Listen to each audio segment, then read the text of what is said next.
70 miles from London, and beneath the turrets of a Norman castle, there stood the town of Northampton, spilling down a gentle slope toward the River Nene.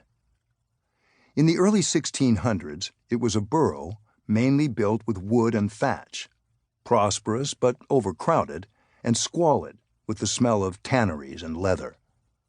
Most of its citizens earned their living making shoes, and so the fields around the town were filled with herds of cattle.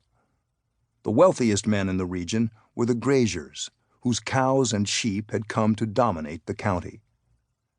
With many people hungry for some land of their own, its price was increasing rapidly, and few slices of real estate in the English Midlands were as precious as the valley of the Nene.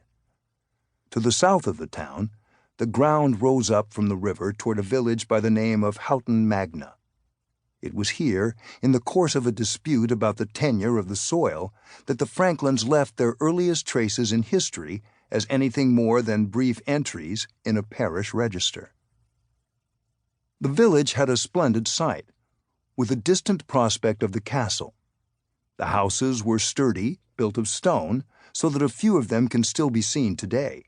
But the most attractive feature of the place was the earth on which they stood. Fertile and easy to plow, the soil at Houghton Magna was "the best in all Northamptonshire," in the words of a surveyor at the time. Anyone who knew his land could see how good it was, and among the men who hoped to settle in the village was a blacksmith in his early 30s. His name was Henry Franklin, the great-grandfather of the Sage of Philadelphia. More than 100 years later, living in retirement in Boston, one of Henry's grandsons composed a family history, a remarkable document, colorful and rich in anecdote, of a kind that seldom survives from the working folk of England at this period.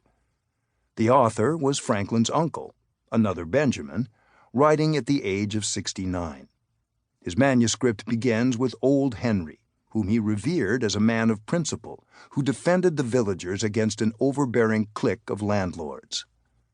As Benjamin Sr. admitted, he had only a dark idea of his ancestors' biography. Indeed, his account of Old Henry is garbled and mistaken when it comes to dates and details. However, the records that remain from the area are excellent, and they show us that the gist of the tale was correct. A resilient man, eager to rise in the world, Henry Franklin was something of a local hero, fit to inspire his descendants with an example of courage.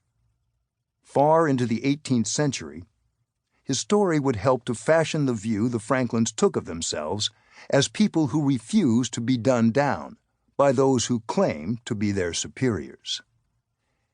Henry Franklin was born in 1573. 4 miles from Houghton Magna in the parish of Ecton, another hillside village above the River Nene. There he plied his father's trade as a smith, making plowshares, horseshoes, bolts, hinges, and iron rims for wagon wheels. Away from the forge, he was also a husbandman, or as we might say, a small farmer, owning a few dozen acres of land and some animals. In 1595, a year of plague and famine, when the laboring people of England were at their lowest ebb, he married Agnes Jones. She had a brother called Michael. His descendants remembered Henry as a dour, unsociable person, but he made friends with Michael Jones, and they became partners in business. In about 1604, when James I had recently become the king, the two men bought some land at Houghton Magna, fine tillage for grain with a share of the hay from the meadows. And then the trouble started. The events that followed will lead us into the world from which the Franklins arose, a society whose harsh realities gave them their yearning to do better, but also taught them how to be pragmatic as they strove to climb above their circumstances. In the 16th century, most of Houghton Magna had belonged to the Treshams, a renegade crew of Roman Catholics led by an elderly patriarch, Sir Thomas, who suffered the persecution to which his faith was subject. For the crime of clinging to the old religion, he was sent to prison and made to pay huge fines. Being one of the richest of the graziers, of course he tried to make his tenants foot the bill. Not only did he raise the rents as high as they would go, Sir Thomas Tresham also hit upon the technique of enclosure. In London, which was growing fast, city dwellers wanted beef and mutton, and the nation also needed wool to feed the textile trade.